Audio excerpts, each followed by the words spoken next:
The night sky, the dark blanket above our heads adorned with shining stars extending as far as the eye can see. One of the most appealing and mystifying of all sights. The beauty and the majesty of the universe have inspired awe and reverence in the best brains throughout history.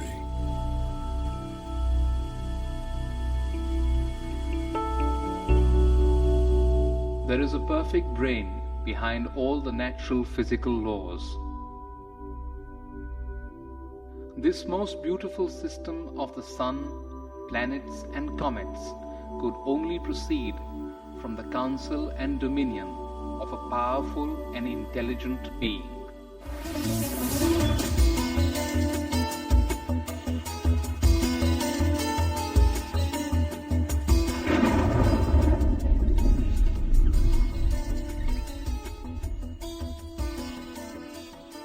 Please describe the symptoms of this manifest world. What is its background? How is it created? How is it conserved? And under whose control is all this being done? Many millennia ago, an advanced civilization revealed the mystery of the origin and nature of the cosmos. The term Vedic refers to the civilization of ancient India. Angkor Wat, the world's largest temple complex, with walls nearly 1/2 mile on each side, was built between 1112 and 1150 AD in Cambodia. Astronomy and Vedic cosmology are inseparably entwined at Angkor Wat. The central towers represent Mount Meru, the cosmic axial mountain. The 5 internested rectangular outer walls and moats indicate chains of mountains enclosing the world and the cosmic oceans beyond. Science Journal noted that Angkor Wat had encoded precise calendrical, historical, and cosmological themes into the architectural plan for the temple. As many as 18 astronomical alignments have been identified within its walls. Rarely in history has any culture given rise to a structure that so elaborately and expansively incorporates its concept of the cosmos. Similar integration of cosmology and architecture is seen in the massive Indonesian temple at Borobudur. The temple was laid out using the ancient method of Vastu Purusha Mandala. This square diagram harmonizes architecture with the annual movements of the celestial realm. The temple was constructed sometime around 775 AD.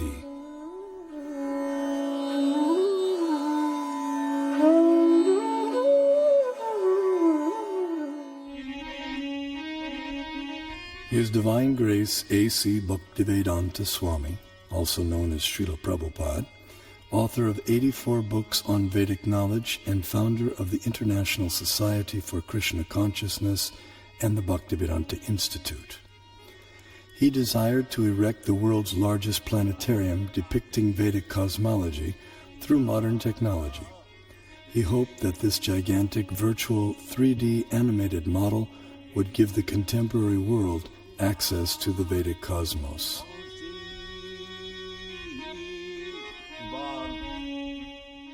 Temple of Vedic Planetarium.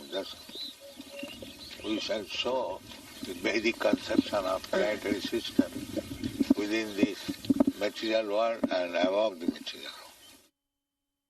Vishwanandana Swami, a prominent scholar of Vedic cosmology in the line of Shripad Madhvacharya, feels that the planetarium will expand the horizons of modern cosmological knowledge. We have a lot of information about this universe in our Vedic and Puranic scriptures. So certainly a person who is interested in exploration, he would get some material for exploration. The planetarium had many different exhibits, so he wanted some exhibits that would create this doubt in science that they don't have the proper explanation, and that the Bhagavatam has a better explanation. In the temple, and that, it would show the Vedic cosmology. And I think later on, he said that even if the scientists don't accept it, we don't care. We just show what's in the Bhagavatam. We don't care whether people accept it or not, but we should just show it. In a letter to Bhakti Swarup Damodar Swami, Srila Prabhupada delineated 4 phenomena to be explained in the planetarium. It explained the passing seasons, the eclipses, and the phases of the moon, and the passing of day and night, etc. Then it will be a very powerful propaganda. The literature of that period contains a wealth of cosmological knowledge encoded in Sanskrit, arguably the world's oldest language. This knowledge has the potential to enrich our understanding of the cosmos we live in.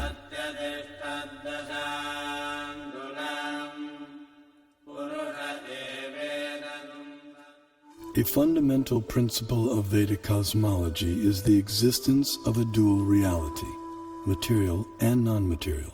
Here we see the non-material sky filled with innumerable planets of permanent stature. Among these, the topmost planet, Goloka, is shaped like a lotus flower, and it is here that the super-intelligent designer of the cosmos, Sri Krishna, resides with his associates. Although knowledge of the non-material realm remains beyond ordinary perception, the Vedic knowledge of the material cosmos has been recognized as extraordinary by many eminent Western thinkers. As in Hindu mythology, it is a continual dance of creation and destruction involving the whole cosmos, the basis of all existence and of all natural phenomena. Long before it became a scientific aspiration to estimate the age of the earth, many elaborate systems of the world chronology had been devised by the sages of antiquity. The most remarkable of these occult timescales is that of the ancient Hindus.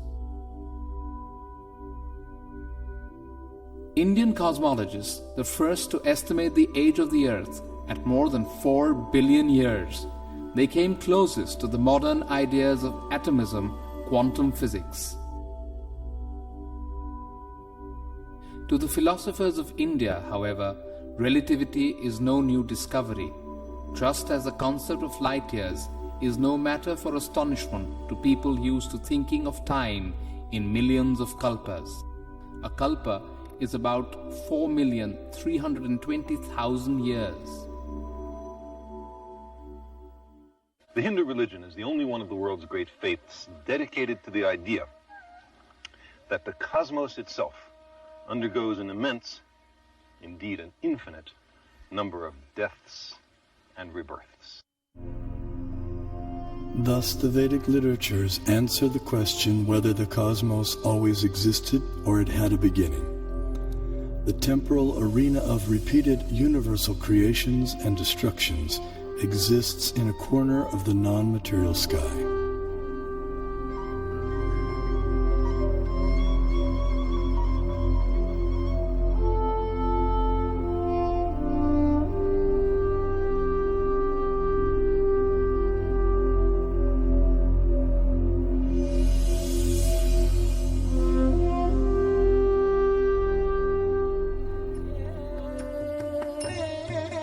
This material nature, which is one of my energies, is working under my direction, O son of Kunti, producing all moving and non-moving beings.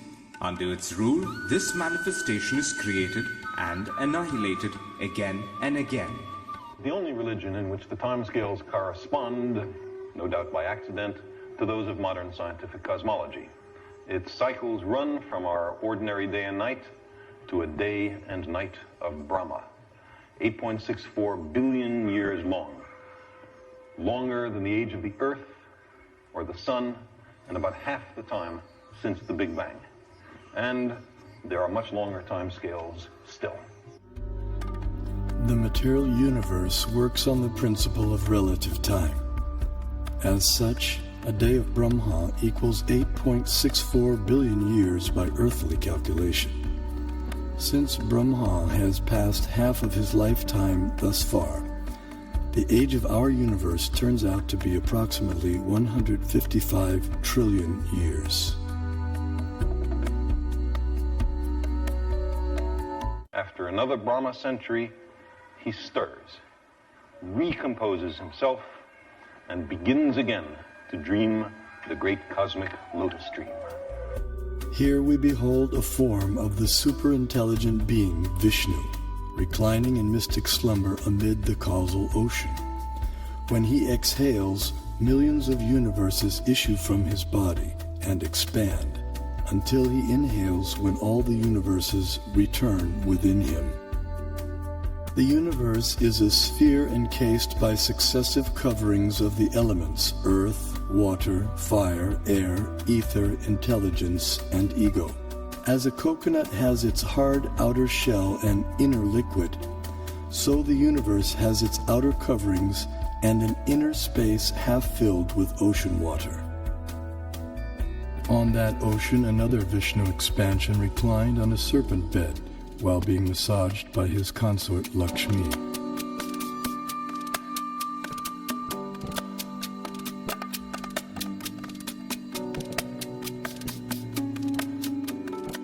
From his navel arose a lotus on which Brahma was born. Initially, the universe was pitch dark and Brahma engaged in meditation. Then he was empowered to create the universe.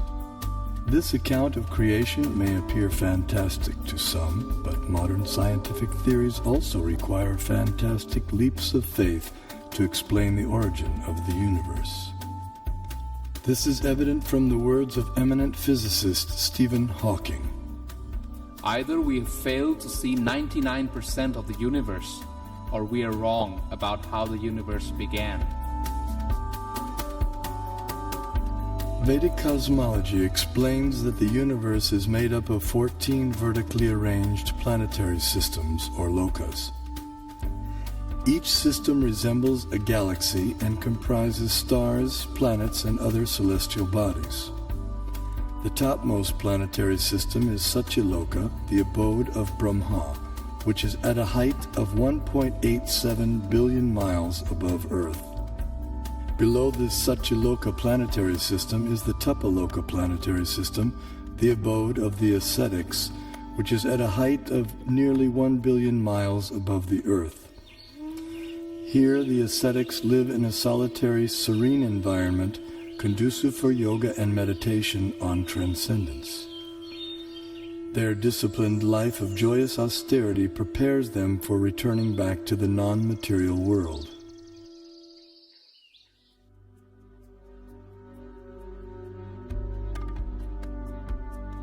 As we move down from Tapaloka, we pass through Maharloka and Janaloka until we reach the Svargaloka planetary system, also known as heaven. The alignment of heavenly bodies around the pole star was elucidated by Srila Prabhupada in a letter. We can see that at night the whole planetary system is turning around. And the pole star being the pivot.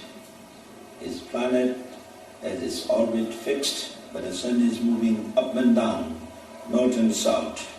It is not that we shall accept the theory that the sun is fixed and others are all going around the sun. That is not correct.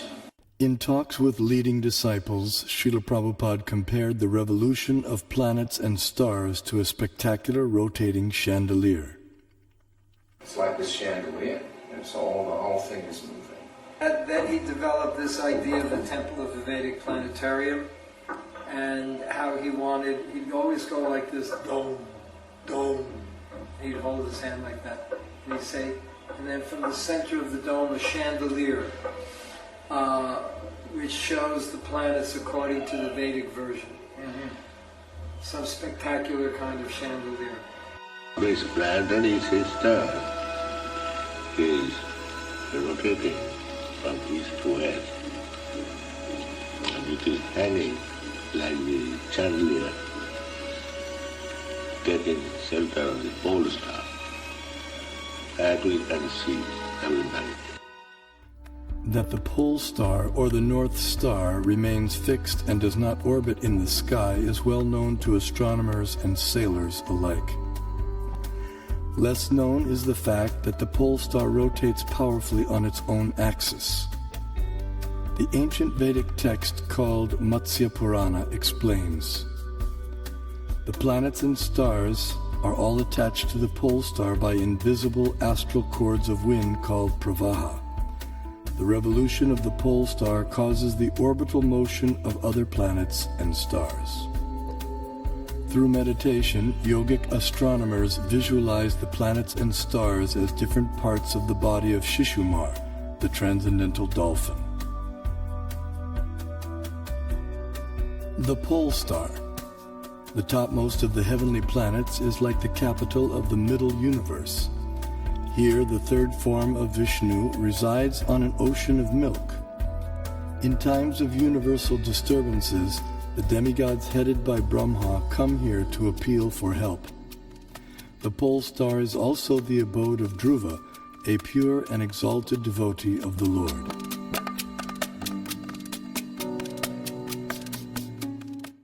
Now let's look at the workings of our solar system. The mainstream scientific notion has been to portray the solar system as heliocentric or sun-centered. In the Vedic geocentric model, the sun, planets, and constellations revolve around the Earth in an approximately 24-hour period. What may surprise many is that a geocentric or Earth-centered model is also capable of explaining the cosmic phenomenon with equal if not better accuracy, as is confirmed by many eminent scientists. Either CS could be used with equal justification. The two sentences, "the sun is at rest and the earth moves," or "the sun moves and the earth is at rest," would simply mean two different conventions concerning two different CS. We know that the difference between a heliocentric theory and a geocentric theory is one of relative motion only, and that such a difference has no physical significance. Obviously, it matters little if we think of the Earth as turning about on its axis, or if we view it at rest while the fixed stars revolve around it. Geometrically, these are exactly the same case of a relative rotation of the Earth and the fixed stars with respect to one another. Although the heliocentric model has been widely propagated, it has never been proven. There is no planetary observation by which we on Earth can prove that the Earth is moving in an orbit around the Sun. Mathematically, there is nothing wrong in this system because we are observing from the Earth and it is the relative motion that really matters. So if you assume that the Sun goes around the Earth, there is nothing wrong because it's a question of relative motion. The Vedas give amazing information about the Sun. Do you know what energy runs the Sun? Is it nuclear fusion? Is it volcanic energy? The Vedas say it is water. Yes, water. The Sun evaporates water from all over the creation and uses it as fuel, just as lightning uses moisture. Modern science knows that sunlight contains many types of rays, such as ultraviolet, infrared, gamma rays, X-rays, etc. The Vedas describe that sunlight contains 100,000 different types of rays, each possessing specific subtle properties. Just as in a house, electricity regulates coolness, heat, light, sound, etc., so the sun's rays control heat and cold, day and night, summer and winter, darkness and light throughout the universe. The Vedic geocentric model explains how the sun moves around the pole star situated vertically above Earth's north pole. As the sun goes around the Earth globe, we experience day and night. The stationary Earth, unlike the pole star, does not revolve on its own axis, though it is slightly tilted toward the pole star. During summer in the northern hemisphere, the North Pole experiences 6 months of daylight. Conversely, during summer in the southern hemisphere, the South Pole experiences 6 months of daylight.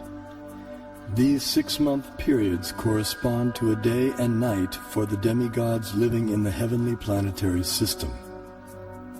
Vedic cosmology accounts for this phenomena by the vertical motion of the sun, technically called Uttarayana and Dakshinayana. The sun moves upward on an incline for half a year and then downward for the next half. This motion produces 2 effects on Earth, namely the changing of the seasons and the varying durations of day and night. Ordinary vision sees the sun to be a mere globe of fire. However, celestial vision reveals a personality residing over the sun. His name is Vivasvan, and he rides on a golden chariot pulled by 7 divine horses at a speed of 16,000 miles per second. The chariot has 1 wheel which moves on celestial Manasottara mountain. The horizontal shaft is linked to the axial hub of the universe, Mount Meru, and the diagonal shaft is linked to the pole star. With each circular path, the wheel gradually moves laterally inward for 6 months and then outward for 6 months. Similar to the chariot's vertical motion, this lateral action fine-tunes seasonal changes on Earth. When the orbital motion of the sun is viewed from above, its illumination is seen to extend out to half of the greater Earth plane.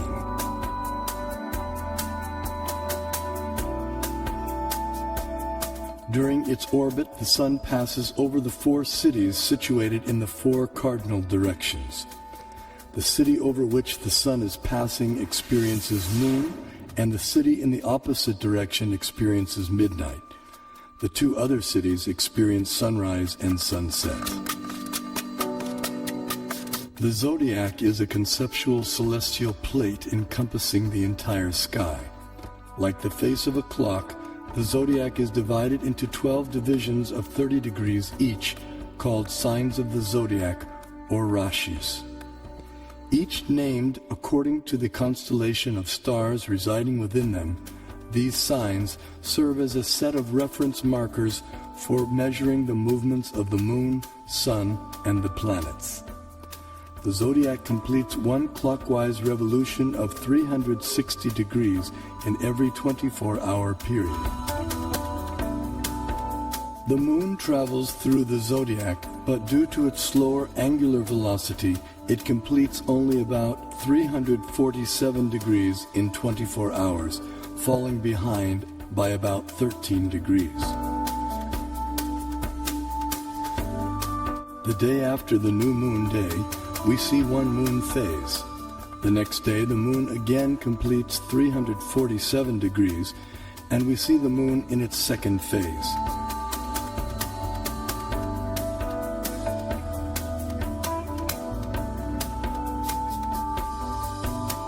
In this way, the moon appears to travel in the opposite direction through the zodiac. This is also called retrograde motion. Thus, the phases of the moon increase each day for 15 days until the full moon. Then the moon's phases decrease gradually by 1 phase each day until the dark moon night. The Srimad Bhagavatam describes the vertical positions of the planetary orbits. First above the Earth plane is the Sun at a height of 0.8 million miles. Next higher comes the Moon at 1.6 million miles, followed by the Nakshatras, 28 stars, at twice the height, then Venus, Mercury, Mars, Jupiter, Saturn, Saptarishi constellation, and then finally the pole star at a height of 30.4 million miles. Although the Sun is 0.8 million miles above the Earth plane, its horizontal distance from the Earth is much greater. Although varying with the seasons, the mean Earth-Sun distance works out to be approximately 100 million miles. 80,000 miles below the Sun is a dark or invisible planet named Rahu. When this planet comes between Earth and the Sun on the new moon day, or Amavasya, while the moon is in the same conjunction or straight line, a solar eclipse takes place.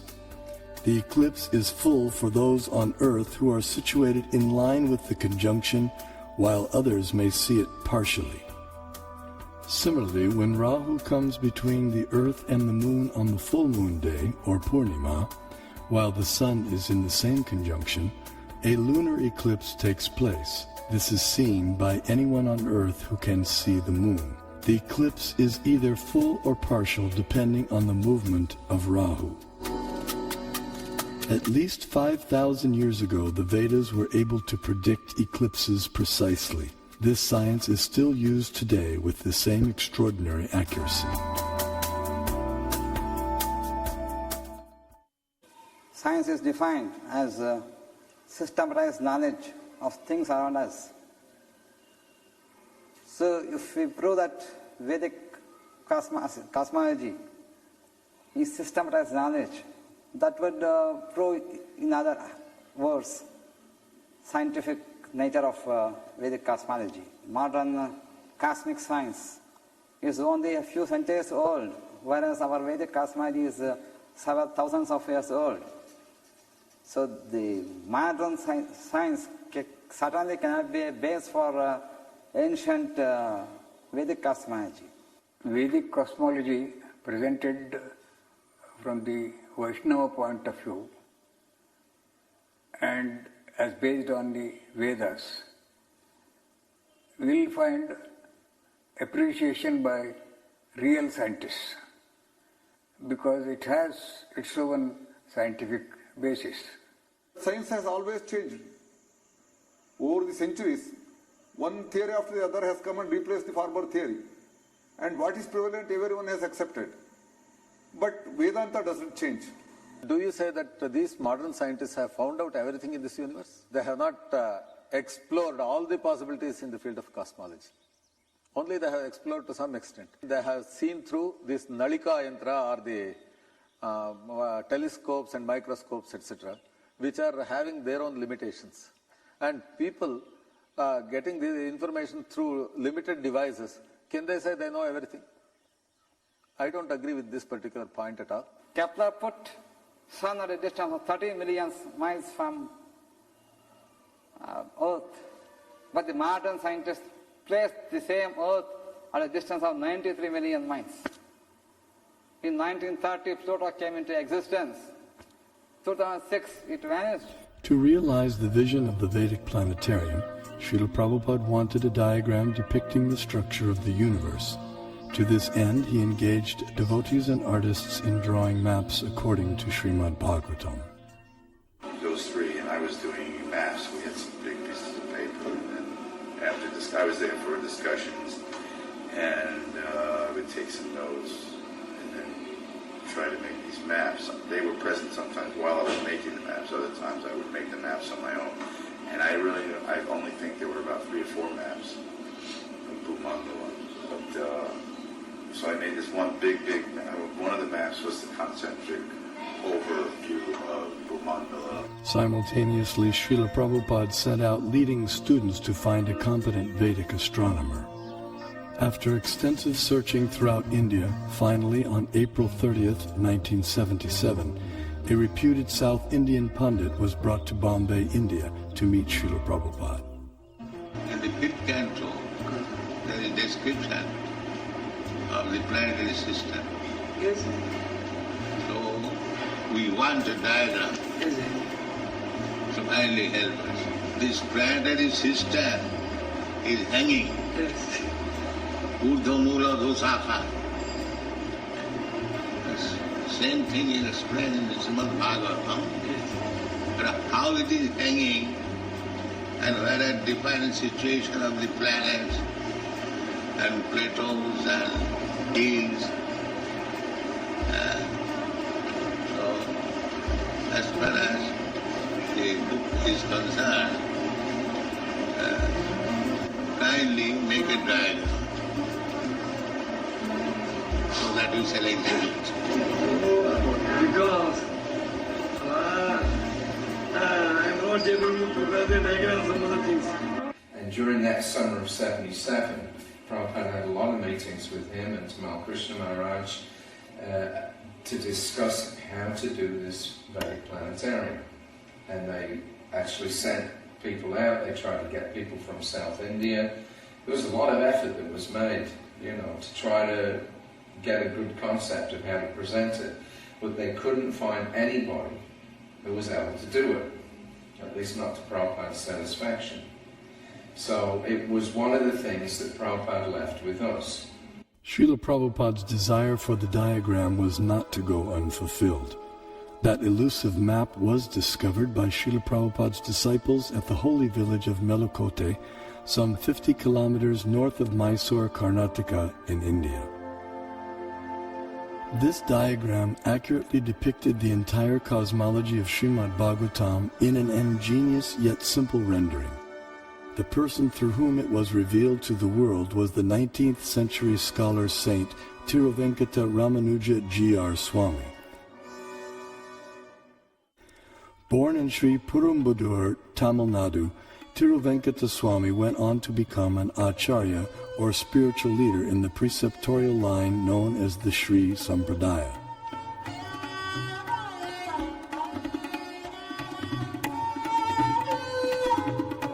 He spent several years of his life in Melukote, which 900 years earlier had been the residence place of Sripad Ramanuja Acharya, the most prominent acharya of the Sri Sampradaya. At Melukote, in the 1,000-year-old temple, Tiruvenkata Swami studied and taught the Vedas and also worshipped the deity of Tirucheluva Narayan.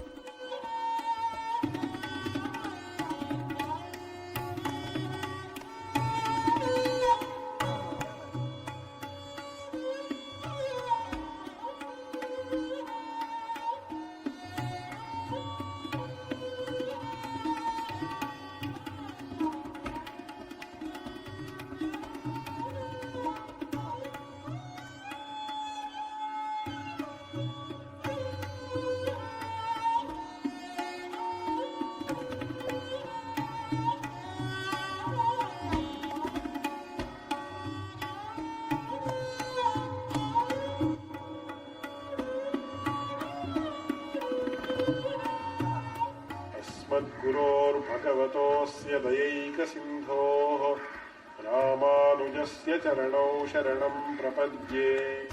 One day, while studying the Mahabharata, a 5,000-year-old epic of ancient India, he came across some intriguing verses. In the 5th chapter of Jambukanda, Bhishma Parva of Mahabharata, it is said, Sudarshanam pravakshami dvipastu gurunandana parimandalo maharaja dvipoyam chakra samstita yato hi purusha pasye darshanam mukamatmana evam sudarshana dvipo drishyate chandramandale dviramshe pippalastatra dviramshe cha saso maha sarvaushadhi samavayes sarvata parivarita. This Bharat Khanda is called Sudarshana Dvip, since it looks beautiful to the eyes of the onlookers. Being circular, it looks like the disk of the Lord, and it is attached to cyclic time in the form of a disk presided over by Lord Sudarshana. Confirmed by many in the form of a globe, since all of its 4 corners are rounded like the bale fruit. When viewed from the moon, half of Bharat Khanda appears like the rabbit and a small peepal leaf, while the other half appears in the form of a big peepal leaf, with all of them surrounded by varieties of vegetation. Pondering the verses, he became perplexed. What on earth can a rabbit and peepal leaves have to do with geography or cosmography? As he sought to understand their meaning, he contemplated, meditated, and prayed.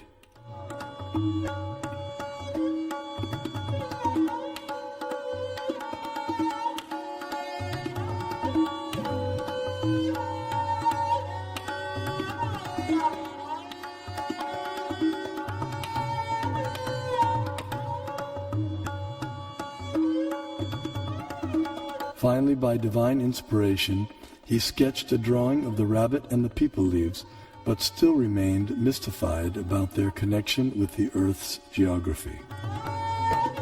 Suddenly it dawned on him that if the drawing was turned upside down, the rabbit perfectly corresponded with Europe, Asia, and Africa, while the people leaves corresponded with North America, South America, and Australia.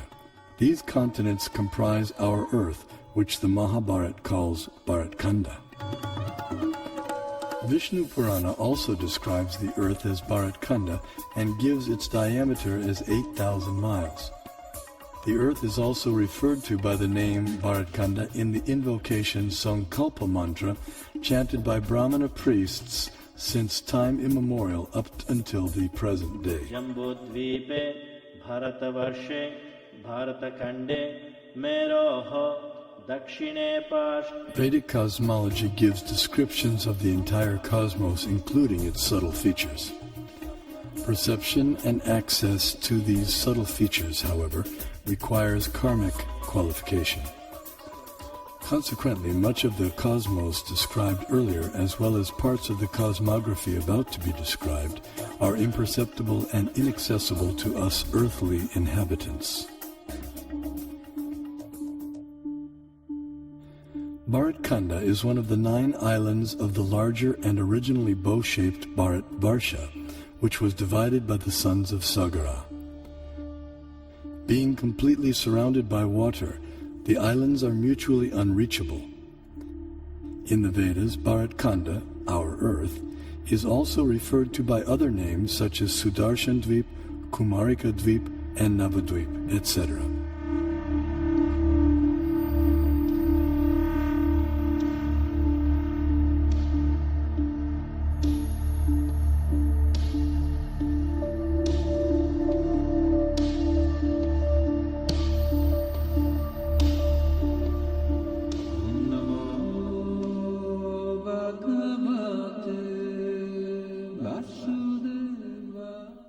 Bharatvarsha, the famous mountains known as the Himalayas are tall and immovable.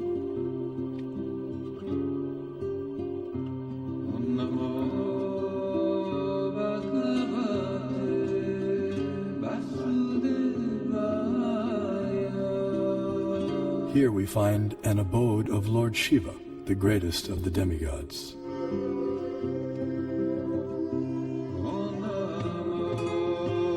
In the center of Jambudvip stands the most extraordinary divine golden mountain called Meru. Meru is shaped like an inverted cone, and it is the sporting place for the demigods. Around Meru are many supporting mountains called Kesara. Jambudvipa is 0.8 million miles in diameter and is surrounded by the saltwater ocean of the same width.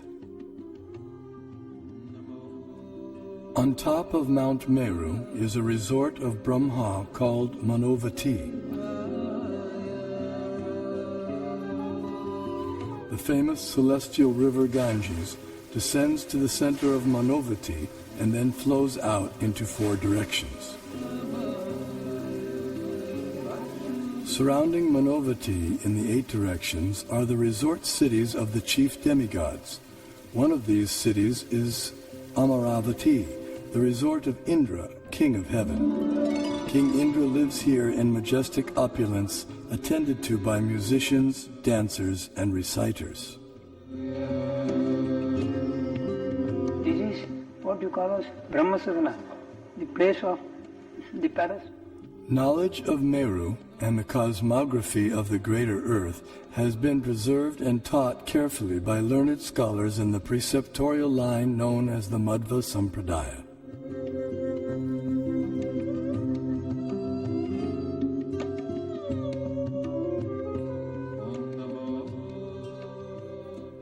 The greater earthly planetary system extends out to the edges of the universe and has a diameter of 4 billion miles. Known as Bhumandala, shaped like a lotus flower, it has 7 concentric islands and oceans with Mount Meru as its pericarp.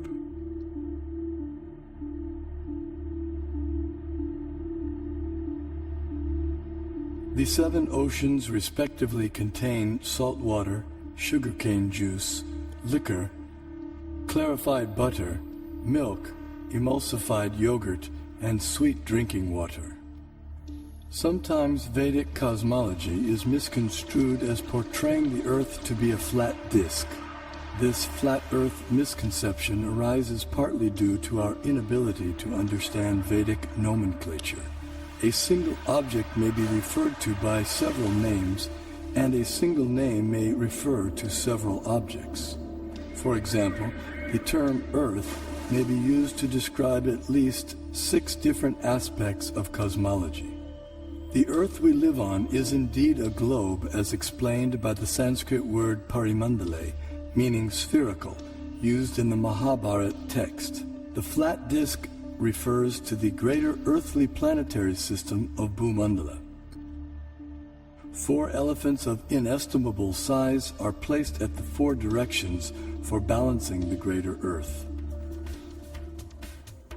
Below the earthly planetary system are 7 subterranean realms named Atala, Vitala, Sutala, Talatala, Mahatala, Rasatala, and Patala, which do not receive sunlight and which are inhabited primarily by demoniac living entities. To reach the first one must go 80,000 miles downward through underground tunnels. At successive depths of 80,000 miles are the remaining 6 netherworlds, all of which are fully developed underground civilizations. In the 4th level downward, Talatala Loka, lives the magical architect Mayadanava, who has designed many brilliantly decorated cities where proud materialists reside.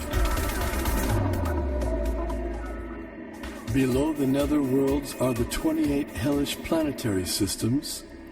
The demigod of justice, Yamaraj, judges the unrighteous human beings after their deaths and sends them to one of these planets. There, errant souls are administered appropriate punitive measures corresponding to their misdeeds.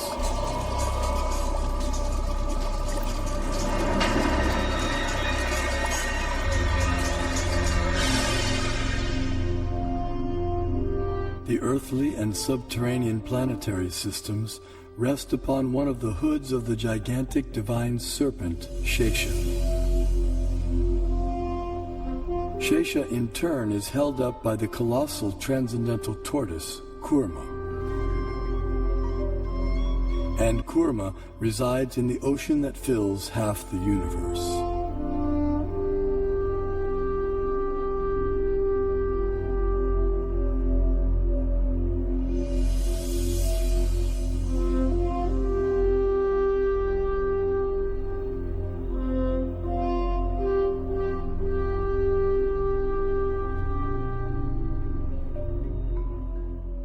We had the great stalwarts in Kerala, like Madhava, who gave infinite series formulae for sine, cosine, pi, nearly 2 centuries before Newton was born, to teach calculus to the world. Albert Einstein also recognized the contribution of Vedic mathematics to science. We owe a lot to the Indians who taught us how to count, without which no worthwhile discovery could have been made. Vedic cosmological knowledge is revealed in 2 primary texts, namely the Puranas and the Jyotisha. Among the Jyotisha texts, the Surya Siddhanta is prominent and gives precise mathematical formulae for calculating planetary motions. The Surya Siddhanta contains extraordinary astronomical calculations which predate modern science itself. However, many contemporary scholars have been unable to understand Puranic cosmology. Nevertheless, detailed studies of both texts show that their foundational astronomical principles are identical. For instance, both calculate atomic time as the time it takes for the sun to pass over an atom. Similarly, both texts calculate the frequency of planetary revolutions in terms of their retrograde motion with respect to the zodiac. Furthermore, the apparent contradictions between the 2 texts are resolved by using the formula for converting the actual distances recorded in the Puranas into angular velocity stated in the Jyotisha. This Surya Siddhanta, originally spoken ages ago by Surya, the sun god, was translated and commented upon in the 20th century by the brilliant astronomer named Bimala Prasad Siddhanta Saraswati. The Vedic thought should be preserved. If you are not able to interpret, someone will interpret at a later stage. After a millennium, let someone come and interpret. We have to preserve that. The Vedic thought, Vedic knowledge has to flow from generation to generation. I feel that there should be a planetarium strictly according to Vedic cosmology, and once the planetarium is constructed, probably at least we'll give a chance to those people to comment upon it and to discard it or to accept it, etc. Vedic planetarium apparently appears to be different from the ideas of the modern scientists. But what is more important is whether Vedic planetarium idea by itself is scientific. If it is scientific, the modern scientists will have to revise their ideas about their own planetarium. That is, planetary is required on all these things. Give you a vast knowledge of the universe and so much for so many people. So you are the one, not only the person to enjoy, you will allow all others to know about it. So that is really a commendable work and has to be done. If you construct a planetarium, according to our Bhagavatam, so a Westerner who is wise and who is after discovery, certainly he will be interested in this. There is a famous proverb, one figure is worth 1,000 words. I think I can extend this proverb. One model is worth 1,000 figures. Even if you put a number of figures, you will not get the correct picture. So if you construct a three-dimensional model, certainly you can perceive things better. Albert Brush Ford, the great-grandson of automobile magnate Henry Ford, speaks about how he became involved with the Vedic Planetarium. I was in Detroit in 1976. We had purchased the Bhaktivedanta Cultural Center and had spent a year getting it fixed up, and Prabhupada came for a visit. And so it was his first visit there, and he was entertaining some guests up in his room at the Cultural Center. And he was explaining to them about the Vedic Planetarium. And so after he talked to them for a while, he turned to me and he said, so how do you like this idea about Vedic Planetarium? And I said, that's a very nice idea, Srila Prabhupada, because it sounded like a very interesting idea. And so he said, kind of half jokingly, okay, you can help finance. And then we all laughed, myself and some of the other devotees would laugh. And just at that moment, someone took a picture. So at home, I have that picture sitting on my desk. So at that moment, Prabhupada planted the seed that I should be involved in helping to finance the Temple of Vedic Planetarium. So 30 years later, here I am.